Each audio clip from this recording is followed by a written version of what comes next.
بسم الله الرحمن الرحيم وبه نستعين وصلى الله على محمد وعلى الطاهرين رب اشرح لي صدري ويسر لي أمري واحلل عقدة من لساني يفقهوا قولي. الحمد لله الذي هدانا لهذا وما كنا لنهتدي لولا أن هدانا الله لقد جاءت رسل ربنا بالحق ثم الصلاة والسلام والتحية والإكرام على سيدنا وحبيب إله العالمين وشفيع المذنبين أبي القاسم محمد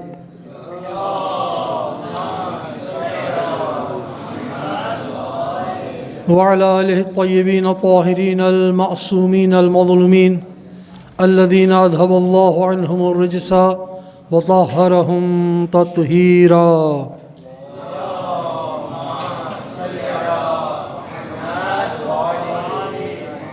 أما بعد فقد قال الله الحكيم في كتابه الكريم أعوذ بالله من الشيطان الرجيم بسم الله الرحمن الرحيم وقفوهم إنهم مسؤولون. صلوات پڑھیں محمد و آل محمد پر.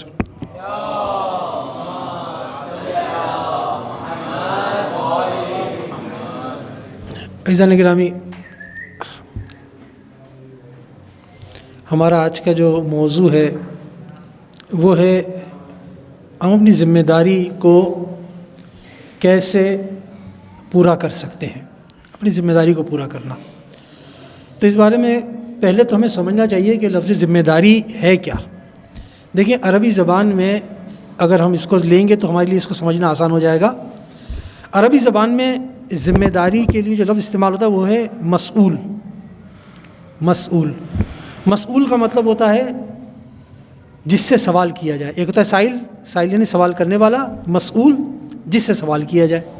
جیسے ہم کہتے ہیں اردو میں عابد یعنی عبادت کرنے والا، معبود جس کی عبادت کی جائے، سائل سوال کرنے والا، مسئول جس سے سوال کیا جائے. تو عربی زبان میں جس کو ہم اردو میں ذمہ دار کہتے ہیں، عربی میں اس کو مسئول کہتے ہیں. ذمہ داری، مسئولیت یعنی کیا مطلب ہوا؟ جب مطلب یہ ذمہ دار یعنی مسئول یعنی اس سے سوال کیا جائے گا. جو انسان ذمہ دار ہوتا ہے نا، اس سے سوال ہوتا ہے. آسان الفاظ میں کیا ہوا؟ ذمہ دار وہ ہے جس سے سوال ہوگا. مثلا فرض کر لیجئے یہاں پر کسی نے کسی کام کے لیے ذمہ داری سنبھالی. اب اگر وہ کام ہوگا یا نہیں ہوگا، دونوں صورتوں میں سوال اس سے ہوگا کہ بھائی فلاں کام کی ذمہ داری آپ نے لی تھی، یہ کام ہوا یا نہیں ہوا. ذمہ دار یعنی جو مسئول ہوتا ہے، جس سے سوال ہوتا ہے، جس سے سوال کیا جائے گا کسی بھی کام کے بارے میں. جیسے میں نے آپ کی خدمت میں عرض کیا کہ قرآن مجید کی آیت آپ کی خدمت میں پیش کی، وقفو، ان کو روکو. قیامت کے دن کچھ لوگ جا رہے ہوں گے، قفو، ان کو روکو. خدا کی طرف سے ارشاد ہو رہا ہے انہم مسئولون، ان سے سوال کیا جائے گا، ان سے سوال کیا جائے گا. اچھا، تو قیامت کے دن سوالات ہوں گے؟ بالکل ہوں گے. کیا سوال کیا جائے گا؟ ایک روایت کے اندر، یہ تو سورہ صافات کی آیت نمبر 24 ہے، روایت میں ہمیں بتایا گیا کہ کیا سوال کیا جائے گا. جو اہم چیز ہے وہ کیا ہے؟ قال رسول اللہ، حضور پاک فرماتے صلی اللہ علیہ وآلہ وسلم، لا تزول قدم عبد یوم القیامت حتی یسأل عن اربعین، 4 چیزوں کے بارے میں وہاں پر قیامت کے دن 4 چیزوں کے بارے میں سوال ہوگا. وہ کیا ہیں؟ ان امورہی، سب سے پہلے پوچھا جائے گا کہ تمہاری عمر کے بارے میں سوال ہوگا. کہاں خرچ کی، کن چیزوں میں لگائی؟ تمہیں عمر ایک اللہ کی طرف سے امانت دی گئی تھی، تم ذمہ دار ہو، مسئول ہو یعنی ذمہ دار ہو. تو زندگی تمہیں کسی مقصد سے دی گئی تھی، بتاؤ اس کا تم نے کیا کیا. ان عمرہ فیما افنا، کہاں فانی کی، کہاں فنا کی، کہاں خراب کی، کہاں لگائی. خراب کہوں نہ کہوں، کہاں لگائی؟ اچھے کام میں لگائی یا برے کام میں لگائی. کہتے ہیں کہ اس کی مثال یوں دی جاتی ہے کہ فرض کر لیں ایک انسان جو ہے وہ آٹا بیچ رہا ہو، چاول بیچ رہا ہے. خوب، اگر سارا مال اس کا آج نہیں بکا تو باقی کل بیچ دے گا وہ. لیکن ایک چیز ہوتی ہے برف. جو برف بیچنے والا ہوتا ہے نا، اگر آج اس کا مال نہیں بکا پھر کل اس کے پاس کچھ نہیں ہوگا. وہ برف جو ہے وہ پانی بن کے ختم ہو جاتی ہے, پھر اس کے پاس بچتا نہیں کہ وہ کل کچھ بیچ سکے. یعنی اس کو اگر آج اس کا مال نہیں بکا تو اس کے ہاتھ سے سب کچھ نکل گیا. عمر کا معاملہ بھی یہی ہے, زندگی کا معاملہ بھی یہی ہے. یہ زندگی دی گئی ہے, یہ جو ایک ایک لمحہ میرا اس وقت خرچ ہو رہا ہے اور آئندہ خرچ ہوگا اور پیچھے خرچ ہو چکا. ابھی ہمارے ہاتھ میں آنے والا, ہم یہ نہیں کہہ سکتے کہ اتنا ٹائم ہم نے اگر بتا دیا, خرچ کر دیا, چلا دیا, لگا دیا تو کوئی بات نہیں, ہم آج والا کام کر لیں گے. جو آج کا دن نکل گیا وہ ہمارا ہاتھ سے نکل گیا. تو پہلا سوال کس کے بارے میں ہے؟ زندگی کے بارے میں. جو تمہیں عمر دی گئی تھی, جو تمہیں وقت دیا گیا تھا اس دنیا میں, کہاں خرچ کیا اس کو. دوسرا سوال وعن شباب ہی, اس کی جوانی کے بارے میں پوچھا جائے گا.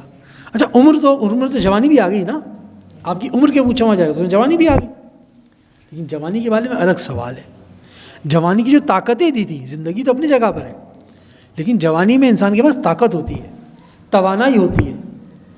پہاڑ توڑ کے لانے کا بھی اس کے اندر جذبہ ہوتا ہے. اگر اسے کہا جائے پہاڑ میں سے جو ہے وہ نہر نکالو, اس کو بھی توڑنے کھڑا ہو جائے گا اگر جذبہ ہوگا تو. اتنا اس کے اندر توانائی ہوتی ہے, پوٹینشیل اندر بہت ہوتا ہے, طاقت بہت ہوتی ہے.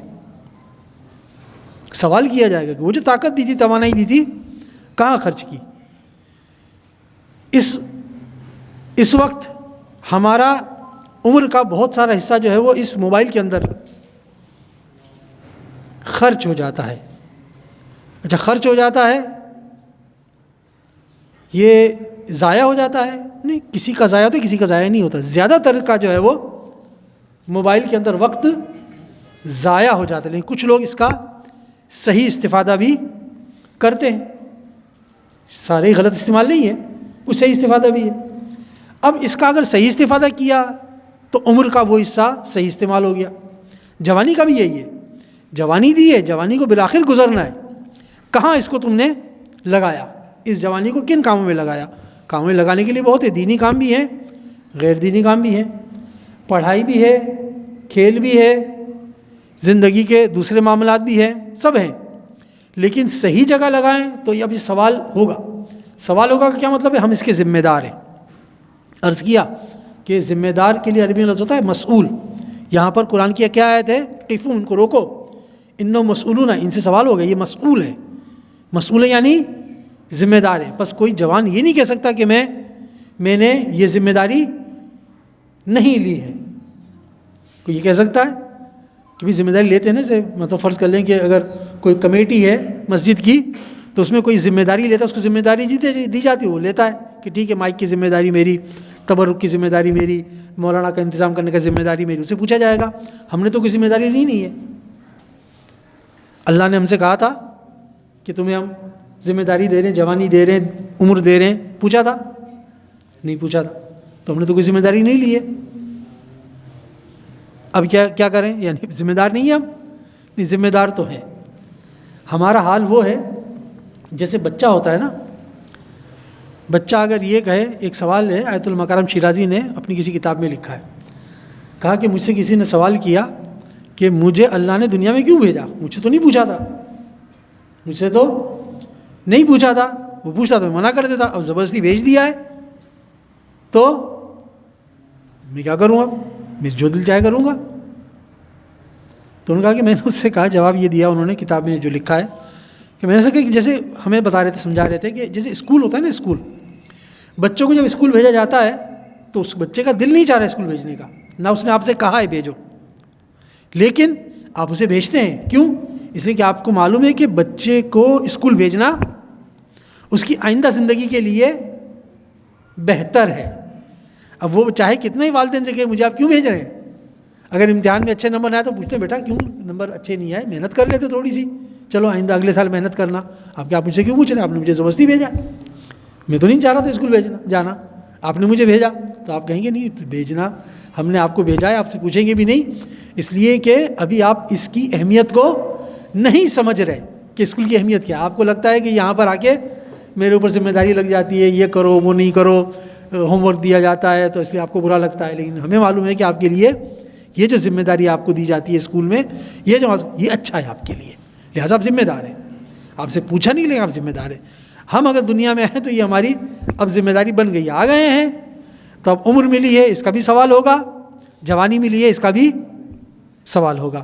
4 چیزیں دی۔ تیسری چیز کیا ہے؟ وعن مالہ، تیسرا سوال کیا ہوگا؟ مال کے بارے میں۔ مال، من اینا اکتسب، مال کے بعد سوال کیا ہوگا؟ کہاں سے حاصل کیا؟ وفیما انفق، کہاں خرچ کیا؟ دونوں باتیں پوچھی جائیں گی، کہاں سے حاصل کیا یہ بتاؤ، کہاں پر خرچ کیا یہ بتاؤ۔ سوال کیا جائے گا، مسئول ہے ہم، ذمہ داری ہے ہماری۔ کہاں سے خرچ کیا، کہاں سے حاصل کیا، کہاں پر خرچ کیا۔ پیسہ انسان کی ایک ناگزیر ضرورت ہے، ظاہری دنیا میں زندگی گزارنی ہے تو کچھ حاصل کرنا ہے، اسی سے زندگی کا پہیہ چلے گا۔ لیکن کہاں سے حاصل کرنا ہے یہ اہم نقطہ ہے، کہاں خرچ کرنا ہے یہ اہم نقطہ ہے۔ کھانا تو کھانا ہے، لیکن حلال کھانا یا حرام کھانا یہ اہم مسئلہ ہے، یہ اہم مسئلہ ہے۔ لہٰذا پیسہ کمانا بھی ہے، زندگی کا ایک لازمی ناگزیر حصہ ہے، اور خرچ بھی کرنا ہے، لیکن سوال یہ ہے کہ کہاں سے کمانا ہے، کہاں پر خرچ کرنا ہے۔ چوتھا، وعن حبنا اہل البیت، یہ اہم ترین سوال ہے۔ کیا آپ سے سوال ہوگا؟ ہم اہل بیت کی محبت کے بارے میں، دل میں رکھی تھی یا نہیں رکھی تھی؟ حب اہل بیت کے جو تقاضے تھے ان پر اپنی توانائی کے مطابق عمل کیا تھا یا نہیں کیا تھا؟ وہ ساری باتیں ہیں اپنی جگہ پر، اور محبت اہل بیت بھی اپنی جگہ پہ۔ صلوات پڑھے محمد و آل محمد پر۔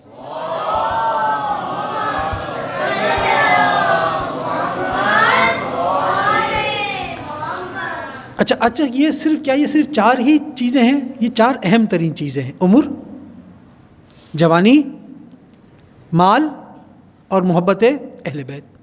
آگے اور بھی اس کے بارے میں کچھ تذکرے آئیں گے انشاءاللہ۔ اب یہاں پر دیکھیے کہ کیا صرف یہی نہیں ہے، مولا کا ایک فرمان آپ کی خدمت میں پیش کرتا ہوں۔ امام فرماتے ہیں، اتقوا اللہ فی عبادہ و بلادہ، اللہ سے ڈرو، یعنی اللہ کو مد نظر رکھو، اللہ کے سامنے رکھو، فی عبادہ، اس کے بندوں میں، یعنی اس کے بندوں کے ساتھ کوئی معاملہ کرنا ہو، لین دین کرنا ہو، بات چیت کرنی ہو، رویہ رکھنا ہو، سلوک کرنا ہو، تمہیں کیا کرنا چاہیے؟ اتقوا اللہ، اللہ سے ڈرنا چاہیے، اللہ کو مد نظر رکھنا چاہیے، اس کے بندوں میں اور اس کے شہروں میں، بلاد ہی۔ اب آپ کی سمجھ میں تو آ رہا ہوگا کہ شہروں میں تو، بندوں میں تو خیال رکھنا سمجھ میں آتا ہے، یہ بلاد سے کیا مراد ہے؟ یعنی شہروں کے، اللہ کے شہروں میں کے معاملے میں بھی اللہ کا خیال رکھنا پڑے گا، اللہ سے ڈرنا پڑے گا۔ مولا فرماتے ہیں فَإِنَّكُمْ مَسْئُولُونَ، تم لوگ مسئول ہو، پھر وہی مسئول کا لفظ، ذمہ دار ہو۔ کس بارے میں؟ حتی عن البقاع والبہائم، یہ جو زمین ہے تمہارے پیروں کے نیچے، اس کے بھی تم ذمہ دار ہو، اور جو جانور تمہارے پاس ہیں اس کے بھی تم ذمہ دار ہو۔ یہ چڑیائیں اڑ رہی ہیں، یہ جو پرندے اڑ رہے ہیں، بعض لوگوں کو آپ نے دیکھا ہوگا کہ ان کے لیے کھانے کا کچھ انتظام کرتے ہیں، کچھ کھانے کا انتظام کرتے ہیں۔ یہ کیا، یہ ان جانوروں کی اپنے اندر ذمہ داری کا احساس کرتے ہیں کہ میرا فرض بنتا ہے میں اس کے لیے کچھ کروں۔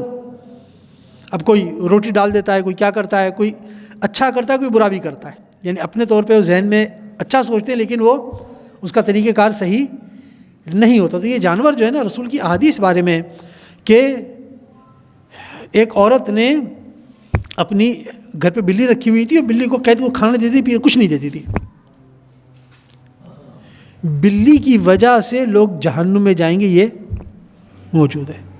یہ اسی قسم کے کہ یعنی آپ نے ایک جانور کو اپنے گھر میں رکھا ہوا ہے، اس کو کھانا نہیں دے رہے، اس کی آپ جو ذمہ داری ہے اس کو پورا نہیں کر رہے۔ آیت اللہ طباطبائی کے بارے میں، آیت اللہ طباطبائی کون ہے؟ صاحب المیزان، المیزان جو میزان جو تفسیر ہے، تفسیر المیزان، اس کے لکھنے والے کا نام ہے آیت اللہ محمد حسین طباطبائی۔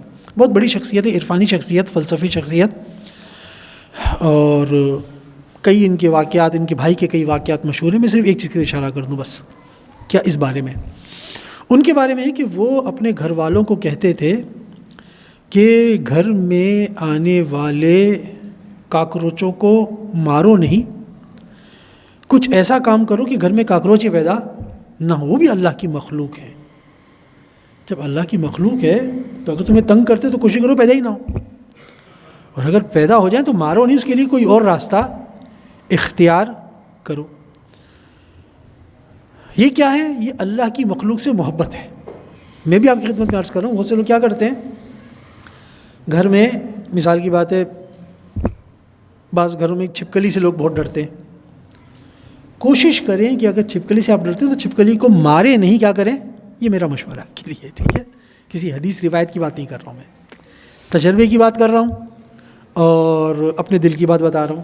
کوشش کریں کہ ان جانوروں کو گھر میں یا تو پیدا نہ ہونے دیں, پیدا ہو جائیں تو ان کو کوشش کریں کہ ان کو زندہ جو ہے وہ گھر سے نکال دیں بجائے اس کے کہ ماریں.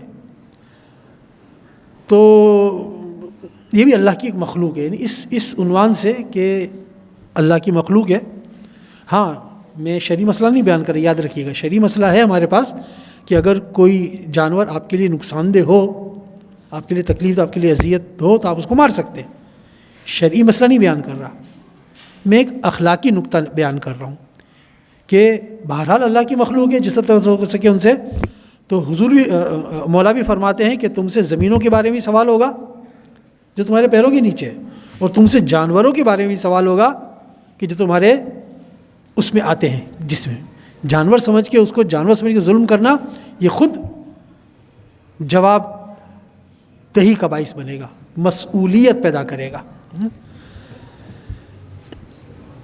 اب یہاں پر میں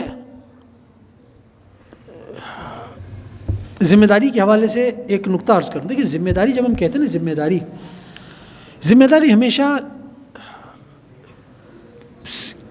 کسی کی نسبت ہوتی ہے. کیا مطلب؟ فرض کر لیں, میں سمجھانا چاہتا ہوں. دیکھیے بچے, والدین, بیوی, شہر, میں ایک انسان ہوں, میرے ماں باپ ہیں. میری ذمہ داری ماں باپ کی نسبت کیا ہے؟ میرا اکیلے کی ذمہ داری نہیں, ذمہ داری کسی نسبت سے.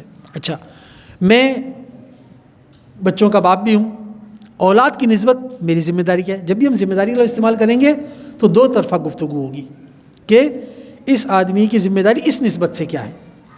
میں جاب کرتا ہوں, میری ذمہ داری اس جاب کے لحاظ سے کیا ہے نا.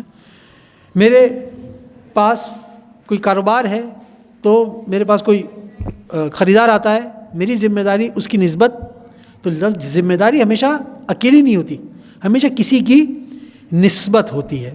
اور آگے بڑھوں, میں اللہ کا بندہ ہوں تو اللہ کی نسبت میری ذمہ داری کیا ہے؟ میں اہل بیت سے محبت کرتا ہوں, ذمہ داری, میری ذمہ داری اہل بیت کی نسبت کیا ہے؟ تو جب بھی میں جو اپنے موضوع کے حوالے سے عرض کر رہا ہوں کہ ذمہ داری ادا کرنا, تو ہر ذمہ داری کو الگ الگ دیکھنا پڑے گا کہ ماں باپ کے اعتبار سے میری ذمہ داری کیا ہے, بچوں کے اعتبار سے میری ذمہ داری کیا ہے, بھائی بہن کے اعتبار سے میری ذمہ داری کیا ہے, اگر میں جاب کرتا ہوں تو اس کے لحاظ سے کیا ہے, میں اللہ کا بندہ ہوں اس کے لحاظ سے میری کیا ہے, مخلوق کے ساتھ میرا رابطہ ہے ان سے میری ذمہ داری کی, پڑوسیوں سے متعلق میری ذمہ داری کیا ہے, میں ایک ٹیچر ہوں تو شاگردوں سے متعلق میری ذمہ داری کیا ہے, خود شاگردوں کی استاد سے ذمہ داری کیا ہے. یہ ذمہ داری جب تو یہ تو ایک آپ نے دیکھا کہ بہت بڑا ایک موضوع ہے کہ جو جس پر مجھے بات کرنی ہے. کیا میں سب پہ بات کر سکتا ہوں؟ نہیں بات کر سکتا, ٹھیک ہے. تو ہم کیا کریں گے, کسی ایک نقطے پہ بات کریں, وہ آپ کی خدمت میں عرض کرتا ہوں. سب سے پہلے آپ کی خدمت میں یہ عرض کروں کہ رسول پاک حضرت محمد مصطفیٰ صلی اللہ علیہ وسلم کا ایک روایت ہے, صلوات پڑھیں محمد علیہ محمد پر.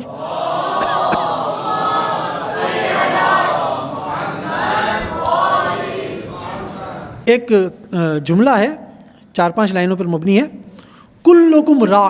یہ مشہور ہے, یہ جملہ بہت مشہور ہے, آگے کے جملے کم مشہور ہیں, یہ جملہ زیادہ. کلکم را, تم سب کے سب را ہو, رائی ہو. بتاتا ہوں کیا ہے, آسان الفاظ میں سمجھاتا ہوں, پھر آگے سمجھاتا ہوں. چوپان یعنی چرواہا, تم سب کے سب چرواہے ہو. وَكُلُّكُمْ مَسْئُولٌ عَنْ رَعِيَّتِهِ, اور تم سب کے سب اپنے گلے کے مسئول ہو. مسئول کا سمجھ یاد ہے, ذمہ دار ہو, تم سے سوال کیا جائے گا. اب یہاں پہ را سے کیا مراد ہے وہ بتا دو, پھر آگے چلتے ہیں. را کے معنی دو چیزیں ہیں, ایک یہی چرواہا, تم سب چرواہے ہو اور تم سے گلے کے بارے میں پوچھا جائے گا, نمبر 1. نمبر 2، را کے دوسرے معنی ہے محافظ. تم سب کے سب محافظ ہو اور تم سے پوچھا جائے گا کہ جس چیز کے تم محافظ ہو تم نے اس کی صحیح حفاظت کی یا نہیں کی. لفظ را 2 جگہ استعمال ہوتا ہے، چرواہے کے لیے بھی اور عام حالات میں بھی، دوسرے لوگ جو محافظ ہو. اب را کا یہ مسئلہ ہو گیا، کلکم را، تم سب کے سب یا چرواہے کا ترجمہ کریں یا محافظ کا ترجمہ کریں. اور تم سب سے سوال ہوگا کس کے بارے میں؟ اگر چرواہے کا ترجمہ کریں تو گلہ کہیے، اور اگر محافظ کا ترجمہ کریں گے تو پھر آگے کیا کہیں گے؟ رعیت سے کیا مراد ہے؟ کہ جو تمہارے ماتحت آتے ہیں، جن کی تمہیں حفاظت کرنی ہے، ان کی تم سے پوچھا جائے گا. اب ایک ایک کر کے چند امام مولا چند ایک نام فرما، حضور چند ایک کے نام فرما رہے ہیں. فل امام و رائن، امام بھی رائی ہے. امام سے مراد ہے جو بھی زمانے کا امام ہے، ٹھیک ہے، جیسے ہمارے امام زمانہ. فل امام و رائن، حکمران جو بھی ہے، ٹھیک ہے نا، یعنی اصل حکمران کو معلوم ہے کہ ظاہر ہے کہ وقت کے امام ہے یا جو بھی حکمران ہو. فل امام و رائن، امام محافظ ہوتا ہے، یہ کہہ لیجئے یا کہہ لیجئے کہ وہ چرواہا ہوتا ہے. وہو المسئول عن رعیت ہے، اور اس سے سوال کیا جائے گا کہ تم نے اپنی رعیت کے بارے میں. اب وہ جو چرواہا ہے اس کا کام کیا ہے؟ اگر چرواہا کا ترجمہ کریں تو چرواہے کا کام کیا ہوتا ہے؟ چرواہے کا کام ہوتا ہے کہ وہ گلے کے لیے کھانے پینے کا انتظام کرے، اس کو بھیڑیے سے بچائے، جانور اس کے اوپر اس کا حملہ کرے اس سے بچائے، یعنی اس کی حفاظت کرے. تو گلے یعنی چرواہے کا یہ کام ہوتا ہے، ان کو اچھی طرح سے ان کا سیر کرے، ان کا خیال رکھے. اور اگر اس کا ترجمہ آپ کہیں گے کیا را قدر محافظ کریں گے تو بھی یہی کہ امام محافظ ہے اور اس سے جو اس کی رعایا اس کے بارے میں پوچھا جائے گا کہ اس کی حفاظت کی نہیں کی. اور والرجل فی اہلہ، اور رجل ایک مرد کا اس کی مسئولیت ذمہ داری کیا ہے؟ وہ را ہے کس کا؟ وہ رائی ہے کس کا؟ اپنے گھر والوں کا. وہ مسئول عن رعیت، اس سے بھی اسی رعایا کے بارے میں سوال کیا جائے گا، وہ ذمہ دار ہے. اب یہ نہ کہیں گے ایک آدمی اگر مرد ہے تو اس سے کوئی سوال نہیں ہوگا، نہیں، وہ بھی ذمہ دار ہے. اچھا عورت ہے تو ذمہ دار نہیں لی، عورت بھی ذمہ دار ہے. والمرأۃ فی بیت زوجہا رائہا، تو عورت اگر ہے تو وہ عورت اپنے شوہر کے گھر میں ذمہ دار ہے کہ اس کے گھر کی حفاظت کرے، اس کے بچوں کی حفاظت کرے، جو ایک ماں کا فریضہ ہے اس کو صحیح طرح انجام دے. والخادم فی مال سیدہ، اور اگر خادم ہے تو اپنے مالک کے کاموں کا، مالک کے اموال کا، ان چیزوں کا خیال رکھے، اس سے بھی سوال ہوگا. والرجل فی مال ابی ہے، اور اگر گھر والوں کے حد سے کہ باپ کے حساب سے دیکھا جائے تو باپ کے اموال بچے کی ذمہ لگائے ہیں کہ بیٹا مثال کی بات ہے تم صبح دکان کھول لینا یا شام کو تم آ کے بیٹھ جانا، میں گھر چلا جاؤں گا. تو یہ کیا ہے؟ اب اس کی مال کی حفاظت کس کی ذمہ داری ہے؟ بیٹے کی. اور یہ بھی اس سے بھی سوال کیا جائے گا. تو خلاصہ کیا ہوا کہ ہم سب اس حدیث کے مطابق کلکم را، تم سب کے سب ذمہ دار ہو. چند مثالیں دی امام نے، حضور نے، لیکن ہم سب کے سب کیا ہیں؟ ذمہ دار ہیں اپنی اپنی جگہ پر، کسی نہ کسی اعتبار سے. بچے ہیں تو والدین کی نسبت ذمہ دار ہیں، والدین تو بچوں کی نسبت ذمہ دار ہیں، پڑوسیوں کی نسبت ذمہ دار ہیں، اپنے شاگردوں کی نسبت ذمہ دار ہیں، اپنے مالک کی نسبت ذمہ دار ہیں. ہر اعتبار سے ہم یہ نہیں کہہ سکتے ہم ذمہ دار نہیں، اللہ کی نسبت ذمہ دار ہیں. تو ہر چیز اس اعتبار سے ذمہ داری ہے. لیکن سوال یہ کہ کیا میں اس وقت جو درس دینے بیٹھا ہوا ہوں تو کیا ہم ہر ایک کی ذمہ داری کی بات کریں؟ نہیں، ہر ایک کی ذمہ داری کو الگ ڈسکس کرنا ہوگا. والدین کی ذمہ داری کو الگ، اولاد کی ذمہ داری کو الگ، وغیرہ وغیرہ. ہم کیا کریں کہ ہم کس کی بات کریں اس وقت موضوع ہے. اگر ہم اس ایک نقطے کو لے لیں تو شاید بہت سارے مسئلے ہمارے حل ہو جائیں. ہم اگر خالق کی نسبت، ہم اللہ کی مخلوق کی اگر اس ذمہ داری کو سمجھ لیں اور اس کو سمجھنے کے بعد اس کو ادا کرنے کی کوشش کریں تو باقی ساری ذمہ داریاں اس کے اندر آ جائیں گی. اس کو سمجھ لیں. اگر کیسے، میں آپ کی خدمت پیش کرتا ہوں. صلوات پڑھے محمد و آل محمد پر.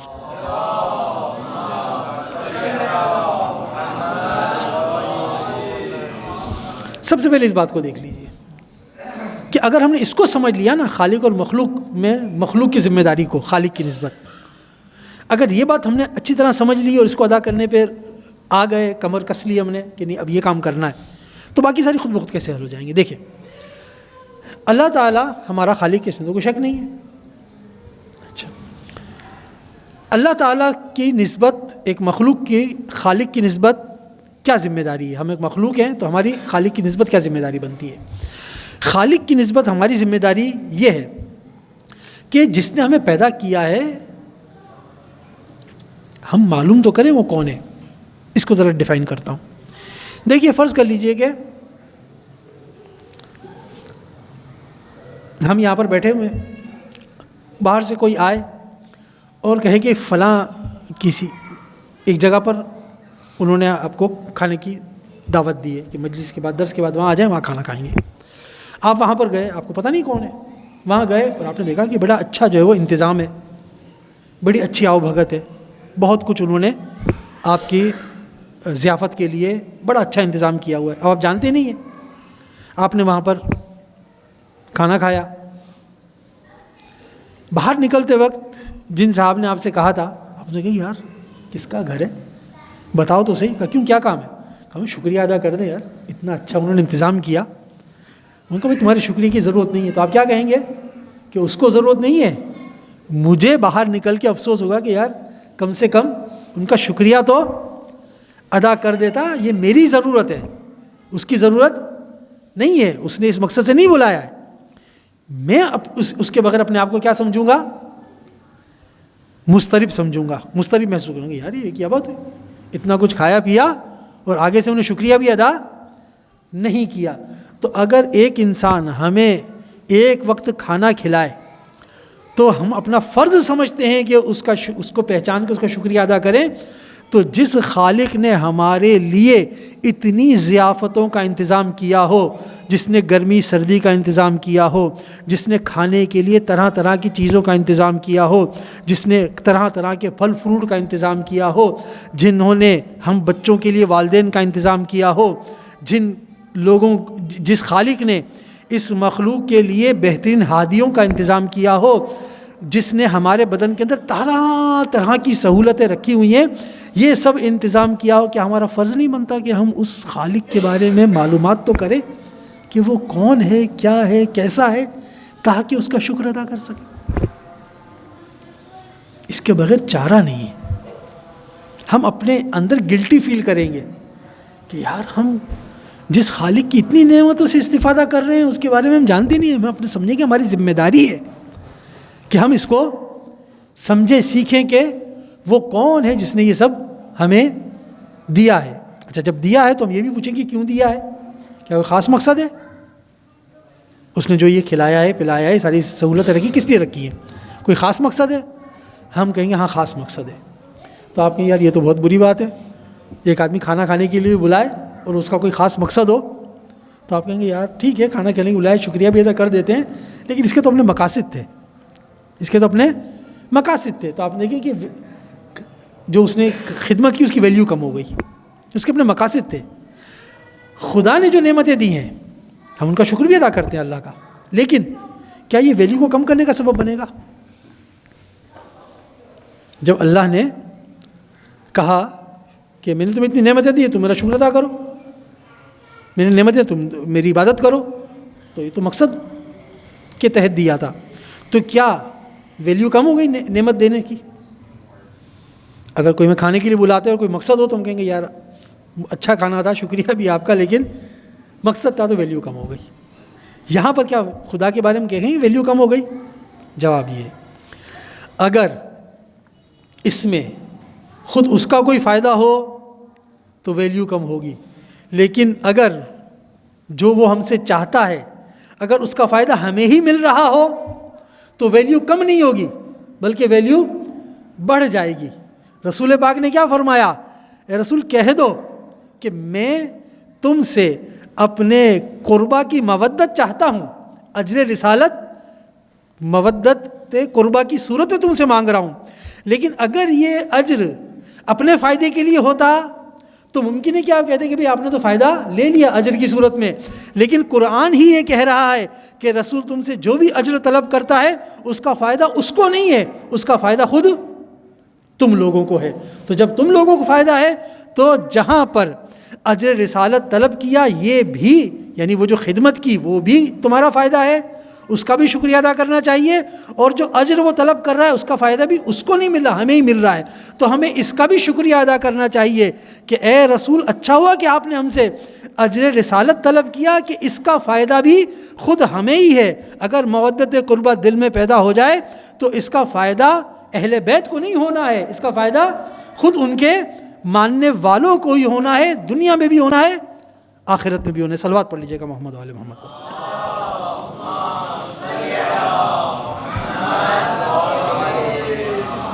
اچھا، اللہ کی مخلوق کی اللہ سے کیا ذمہ داری ہے؟ سب سے پہلے خالق کی معرفت حاصل کرے، سب سے پہلے معرفت۔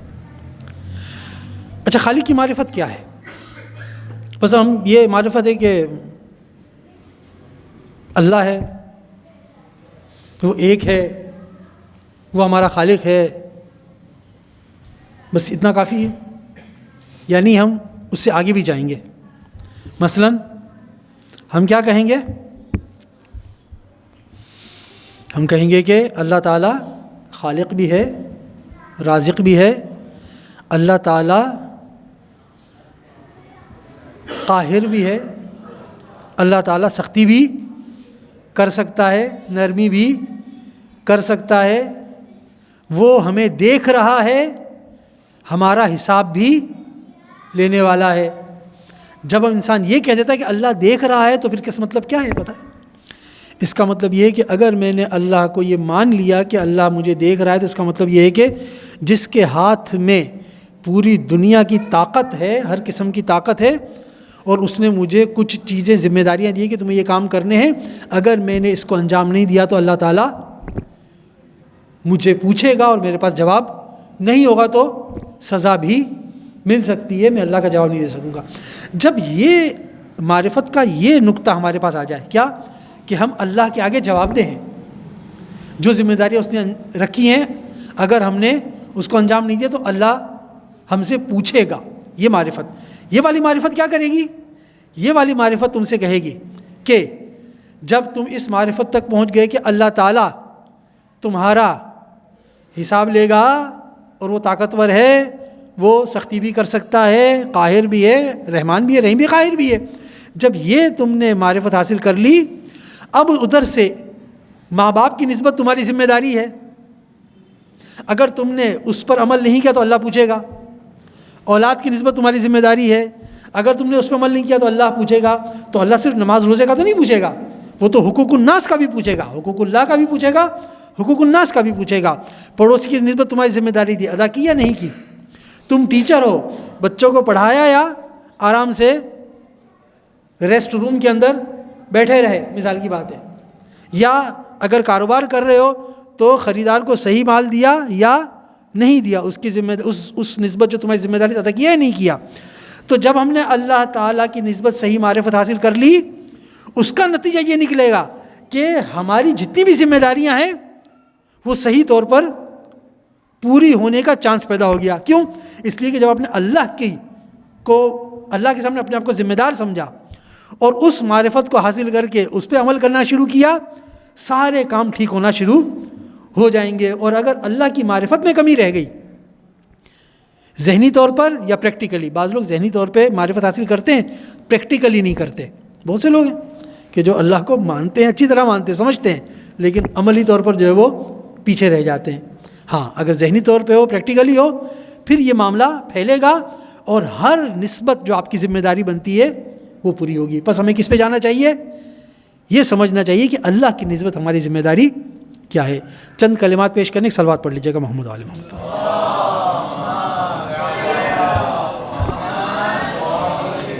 چھٹے امام کا ایک قول آپ کی خدمت میں پیش کروں اللہ تعالیٰ کی معرفت کے حوالے سے۔ یا اسحاق اپنے صحابی سے کہتے ہیں، خف اللہ تعالیٰ سے خوف رکھو، آگے کأنک ترا، گویا کہ تم اس کو دیکھ رہے ہو، فإن لم ترہ، اور اگر تم اس کو نہیں دیکھ رہے، فإنہ یراک، وہ تو تمہیں دیکھ رہا ہے۔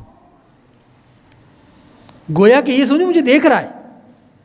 وہ دیکھیے عزیزان گرامی، انسان بعض اوقات گناہ کرتا ہے، کوئی ایسا کام کرتا ہے جو نامناسب ہو، ٹھیک ہے، اچھا، کس سے چھپاتا ہے؟ دیکھنے والوں سے چھپاتا ہے. کسی کو پتہ نہ چل جائے کہ میں فلاں میرے موبائل کے اندر کیا کچھ ہے. مثال کی بات ہے، میں نے کیا کچھ دیکھا ہے، میں نہیں چاہتا لوگ دیکھیں. اچھا، تو انسان دیکھنے والے شخص سے اپنے حرکتوں کو چھپاتا ہے. ادھر سے اس کو یہ بھی علم ہے کہ اللہ بھی تو دیکھ رہا ہے، تو اللہ سے اور اللہ سے بھی اپنے کام کو چھپا نہیں سکتا. چھٹے ایمان میں فرمایا نا اسحاق، تم اللہ کے سامنے ایسے رہو کہ گویا تم اس کو دیکھ رہے ہو، اور اگر تم اس کو نہیں دیکھ رہے ہو تو تمہیں دیکھ رہا ہے. اب امام کیا فرماتے ہیں؟ وَإِن كُنْتَ تَرَىٰ أَنَّهُ لَا يَرَاكَ، اگر تم یہ سمجھتے ہو اللہ تمہیں نہیں دیکھ رہا، فقط کفرتا، تو تم نے کفر کیا. اگر تم یہ سمجھتے اللہ تم کو نہیں دیکھ رہا تو یہ تو کفر ہے. دوسرا جملہ کیا ہے؟ پھر فرماتے ہیں وَإِن كُنْتَ تَعْلَمُ أَنَّهُ يَرَاكَ، لیکن اگر تم یہ سمجھتے ہو کہ اللہ تمہیں دیکھ رہا ہے. ہم ایسے ہی ہیں نا، ہم سمجھتے ہیں کہ اللہ، ہمیں یقین ہے کہ اللہ ہمیں دیکھ رہا ہے. پھر امام فرماتے ہیں ثُمَّ اسْتَتَرْتَ عَنِ الْمَخْلُوقِينَ بِالْمَعَاصِي، اب تم مخلوق سے تو اپنے گناہوں کو چھپاتے ہو، لیکن تمہارا عقیدہ ہے کہ اللہ تمہیں دیکھ رہا ہے، اور تم اپنے گناہوں کو اللہ سے نہیں چھپا سکتے. تو تم مخلوق کو اتنا طاقتور سمجھتے ہو کہ میں مخلوق سے اپنے گناہوں کو چھپاؤں، کہیں ایسا نہ ہو کہ وہ مجھے سزا دے، جبکہ اللہ تمہیں دیکھ رہا ہے پھر بھی تم گناہ کر رہے ہو. اس کا مطلب یہ کہ تم نے تو اللہ کو بہت ہلکا سمجھا ہے. یعنی تمہیں معلوم ہے کہ وہ دیکھ رہا ہے، لیکن وہ تو کچھ نہیں کرے گا. وہ کیا کرے گا؟ تو اگر تمہارا یہ عقیدہ ہے کہ اللہ تمہیں دیکھ رہا ہے تو پھر تمہیں اپنے خلوت میں بھی اللہ کے گناہوں سے بچنا چاہیے. جس طرح سے تم عام لوگوں سے اپنے گناہوں کو چھپاتے ہو، تو اللہ سے تو گناہ چھپا ہی نہیں سکتے. لہٰذا گناہوں کو چھوڑ دو. نہیں چھوڑو گے تو اس کا مطلب یہ کہ تم اللہ کے معاملے میں صحیح سوچ کے حامل نہیں. صلوات پڑھ لیجیے گا محمد و آل محمد پر.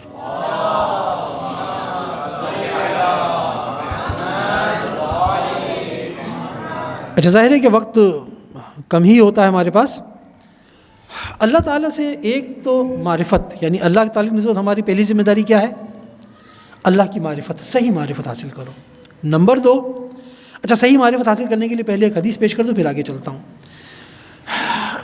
سید الشہداء امام حسین علیہ السلام کا ایک فرمان ہے کہ اللہ کی معرفت حاصل کرو، پھر اس کی عبادت کرو. تو راوی نے پوچھا کہ مولا یہ بتائیے کہ اللہ کی معرفت کا مطلب کیا ہے؟ کیسے اللہ کی معرفت کا مطلب کیا ہے؟ سید الشہداء نے ایک جملہ فرمایا، عجیب و غریب جملہ ہے. میں نے عرض کیا نا کہ ہماری ذمہ داری کیا بنتی ہے؟ اللہ کی معرفت حاصل کریں. سید الشہداء نے کہا کہ اللہ کی معرفت حاصل کرو، اس کی عبادت کرو، اس کی معصیت سے بچو. کسی نے پوچھا کہ معرفت خدا کا مطلب کیا ہے؟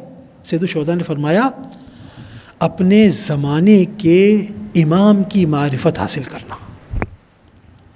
اپنے زمانے کے امام جس کی اطاعت تم پر واجب ہے، اس کی معرفت حاصل کرنا، یہ اللہ کی معرفت ہے. اب اس پہ سوچنا چاہیے نہیں سوچنا چاہیے جملہ کیسا جملہ ہے؟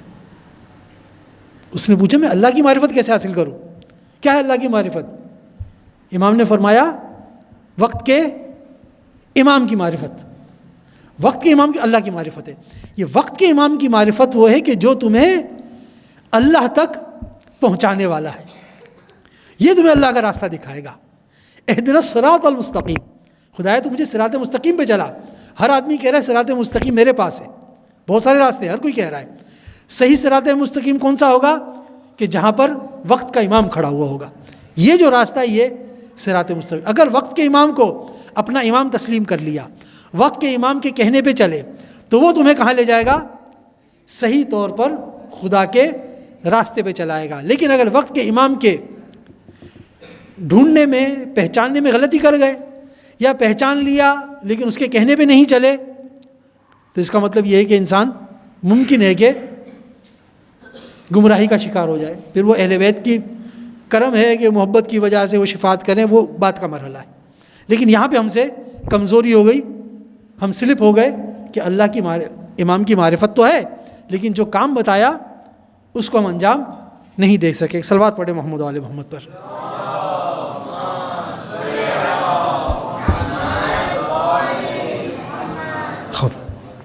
اب وقت تو تیزی سے گزرتا چلا جا رہا ہے، اور میں جو ہے بس ایک نقطہ بیان کر دوں، اس کے بعد جو ہے وہ اختتام کی طرف. دیکھیے عزیزان گرامی، سب سے اہم بات یہ ہے کہ ہم نے اللہ کی معرفت حاصل کی. اگلا مرحلہ کیا ہے کہ پھر صرف معرفت حاصل نہیں کرنی ہے، پھر جو احکام ہے اس پر عمل کرنا ہے. جو اس نے حکم دیے ہیں، جو بھی حکم دیے ہیں اس پہ عمل کرنا، یہ ہمارا کام ہے. ٹھیک، معرفت حاصل کرنا اور اس کی دیے ہوئے احکامات پر عمل کرنا. لیکن عمل کرنے کے بعد عمل کیسے کرنا ہے؟ صحیح طور پہ عمل کرنا ہے. اللہ نے ہم سے کہا نماز پڑھو، ہم نماز پڑھیں لیکن صحیح پڑھیں یا جیسے تیسے پڑھ لیں. بچے کیا کہیں گے کہ جیسے تیسے پڑھ لیں، وہ ضروری فائدہ ہوا پھر. تو اس کے مرحلے میں 3 چیزیں ہوتی ہیں. 3 پوائنٹ آپ کی خدمت میں پیش کروں. ایک ہوتی ہے جو بھی آپ کام انجام دیں اس میں ایک شرط صحت ہوتی ہے، صحیح کب ہوگا وہ کام. ایک پوائنٹ نمبر 2، وہ کام قبول ہوگا یا نہیں ہوگا. تو قبولیت کی شرط کیا ہے؟ ایک ہے صحیح ہونے کی شرط، ایک ہے قبول ہونے کی شرط. تیسرا مرحلہ کیا ہے؟ شرط کمال. ایک چیز ہوتی ہے صحیح بھی ہوتی ہے، قبول بھی ہے، لیکن کمال نہیں پایا جاتا. تو کمال کب پیدا ہوگا؟ ان تینوں کو مختصر بیان کروں گا اور اپنی گفتگو کو یہیں روک دوں گا. عزیزان گرامی دیکھیے، شرط صحت کسے کہتے ہیں؟ ایک آدمی نماز پڑھے وضو نہ کرے، نماز صحیح ہے؟ نماز صحیح نہیں. اسے کہتے ہیں شرط صحت، یعنی آپ کی نماز ہی صحیح نہیں ہے. نماز کس طرف ہونی چاہیے؟ قبلہ رخ ہونی چاہیے. اگر اس طرف منہ کر کے نماز پڑھ لیں تو صحیح نہیں ہے. اسے کیا کہیں گے کہ آپ کا عمل ہی غلط ہے، آپ کا عمل ہی باطل ہے، آپ کا عمل ہی صحیح نہیں ہے. یہ شرط صحت ہے. لیکن ضروری نہیں کہ ہر چیز جو صحیح ہو وہ قابل قبول بھی ہو. مثال کی بات ہے، پانی ہے، پانی کا جگ ہے، آپ کو پانی پینا ہے، اس میں پانی ہی ہے، کچھ اور نہیں ہے، لیکن اس میں مکھی گر گئی. یہ پانی قبول ہے آپ کو؟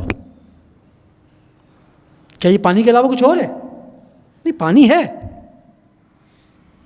لیکن آپ کے لیے قابل قبول نہیں ہے. تو ایک چیز ہوتی ہے شرط صحت، ایک ہوتی ہے شرط قبولیت.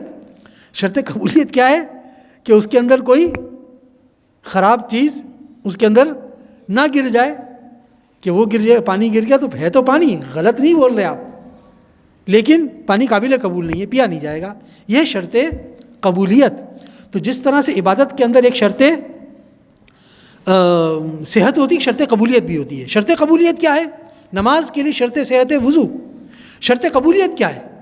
اس نماز کے اندر اگر محبت اہل بیت شامل نہیں ہے، ولایت اہل بیت شامل نہیں تو قبول نہیں ہے. یہ کون سی نماز جو بغیر ولایت کے تم پڑھ رہے ہو؟ لہٰذا ولایت اس کے ایک صحیح شرط قبولیت ہے.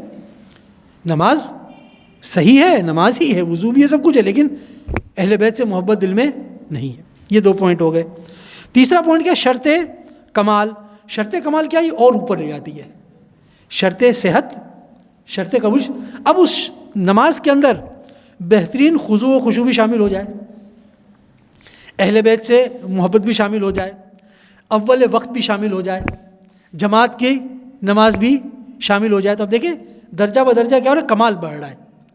نماز بھی صحیح ہے، قابل قبول بھی ہے، لیکن چونکہ اول وقت نہیں پڑھی ہے تو اس کا کمال کم ہے. جماعت سے نہیں پڑھی تو کمال کم ہے. جماعت حاصل کر لی، اس کا کمال بڑھ گیا. اول وقت پڑھ لیا، کمال اور بڑھ گیا. یہی اول وقت اور جماعت آپ کو کہاں نصیب ہو گئی؟ کربلا میں. حرم امام میں گئے، سید الشہداء میں، آپ نے کہا میں اپنے فجر کی نماز اول وقت میں اذان کے بعد جماعت سے وہیں پڑھوں گا. اب یہ کیا ہے؟ کمال بڑھتا جا رہا ہے. ٹھیک ہے نا؟ تو شرط صحت بھی ہے، شرط قبولیت بھی ہے، شرط کمال بھی ہے. ہمارا بس اب سمیٹ لوں بات کو کہ جو کچھ آپ کی خدمت میں عرض کیا ہوا کہ انسان ذمہ داریاں جو ہیں اس کے بہت سے پہلو ہیں. ہم ہر ایک پہلو پہ الگ الگ بحث کریں یہ نہیں ہو سکتا، یعنی الگ اس کے لیے پروگرام ہونا چاہیے جس کے لیے ہر ایک کے لیے الگ الگ. ہم اگر کلی طور پہ بات کریں تو ہمیں کیا بات کرنی چاہیے؟ بھئی خالق کا مخلوق سے جو رشتہ ہے اس میں جو ذمہ داری پیدا ہوتی ہے اس کو دیکھیں. مخلوق کی کیا ذمہ داری ہے، خالق کی. سب سے پہلے عرض کیا اگر یہ مسئلہ حل ہو گیا تو سارے مسئلے اس سے حل ہو سکتے ہیں. پہلا پوائنٹ کیا ہوا کہ ہم معرفت حاصل کریں، دوسرا یہ ہے کہ جو کچھ اس نے کہا ہے اس پر عمل کریں اور اس کو جیسا کہا ہے انجام دیں. اس میں 3 پوائنٹ ہو گئے کہ جب ہم کسی اللہ کے کسی کہے ہوئے کام کو عمل کریں تو اس میں شرط صحت کا بھی خیال رکھیں, شرائط قبولیت کا بھی خیال رکھیں اور شرائط کمال کا بھی خیال رکھیں. صلوات پڑھیں محمد وعلی محمد پر.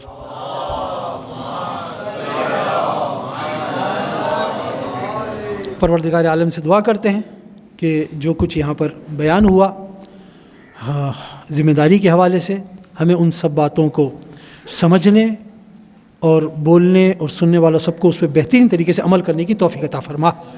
پروردگار تجھے واسطہ محمد و آل محمد کا جو تیرے دین کی خدمت میں مصروف ہیں, مجالس کا, محافل کا, دروس کا انعقاد کرتے ہیں, اہتمام کرتے ہیں, شرکت کرتے ہیں, جس اعتبار سے بھی ہو, پروردگار تجھے واسطہ محمد و آل محمد کا ان کے اس خدمت کو اپنی بارگاہ میں قبول فرما. پروردگار تجھے واسطہ محمد و آل محمد کا یہ بچے جو ان پروگرام میں شرکت کرتے ہیں, خاص طور پہ وہ بچے جو ذکر اہل بیت بھی کرتے ہیں اور ابھی ماشاءاللہ بہت ہی اچھے طریقے سے بچے نے پڑھا, اور خاص طور پہ اس کے لیے اور تمام لوگ جو اس میں شرکت کرتے ہیں, خاص طور پہ بچے جو شرکت کرتے ہیں, پروردگار عالم سب کی توفیقات میں بیش از بیش اضافہ فرما. پروردگار تجھے واسطہ محمد و آل محمد کا دنیا بھر میں جہاں کہیں مظلوم ہے, ظالموں کو ظلم کا شکار ہے, خاص طور پر غزہ میں, خاص طور پر فلسطین, خاص طور پر لبنان, جہاں جہاں کہیں بھی ہو, یمن ہو, بحرین ہو, عراق ہو, جہاں کہیں بھی مسلمان مظلومیت کا شکار ہے, شیعہ مظلومیت کا شکار ہے, ہمارا اپنا پرا چنار ہو, تجھے واسطہ محمد و آل محمد کا سب مظلوموں کو ظالموں کے چنگل سے نجات عطا فرما. پروردگار تجھے واسطہ محمد و آل محمد کا جو لوگ ظالموں کے خلاف برسر پیکار ہیں ان سب کی نصرت و حمایت فرما. امام زمانہ کے ظہور میں تعجیل فرما, ہمیں ان کے اعوان و انصار میں شامل ہونے کی توفیق عطا فرما. ربنا تقبل منا انک انت السمیع العلیم برحمتک یا ارحم الراحمین.